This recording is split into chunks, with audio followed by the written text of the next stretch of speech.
Data penting juga. Satuan Reserse Narkoba Polrestabes Makassar berhasil meringkus 2 sindikat bandar ganja yang telah masuk dalam target operasi petugas di rumahnya di Jalan Veteran Utara Makassar, Selasa sore 3 Agustus. Dalam penangkapan ini, polisi berhasil menyita 1 kilogram ganja basah yang tengah dijemur di atap rumah pelaku, serta menyita paketan ganja siap edar. Selain itu, polisi juga berhasil menyita alat isap ganja yang diimpor dari Tiongkok berupa Ziza, yang kerap digunakan di sejumlah kafe, serta bukti transaksi via online dan 2 buah handphone yang diamankan dari kedua pelaku. Kedua tersangka, Azwar 29 tahun dan Syarif 29 tahun, telah lama menjadi incaran Satuan Reserse Narkoba dalam kurun waktu 6 bulan terakhir. Dari hasil interogasi petugas, pelaku merupakan jaringan bandar ganja via online dari Aceh. Keduanya mengedarkan ganja tersebut melalui via Messenger atau BBM.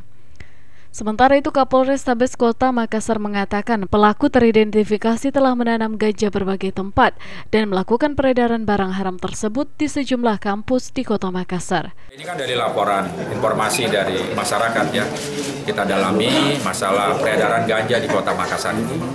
Ternyata kita dapati dan ganjanya itu tidak dapatkan di luar, tapi dia tanam sendiri di dalam Kota Makassar. Mereka menanam. Ini perlu mendapat perhatian kita bersama, lingkungan masyarakat, bahwa memang ganja itu tidak ada di luar. Ternyata di Kota Makassar sendiri ada warganya yang menanam ganja.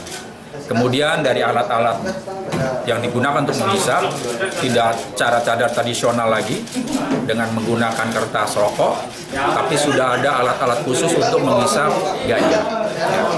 Alat khusus ini, keterangan dari mereka akan menghasilkan asap ganja yang lebih murni.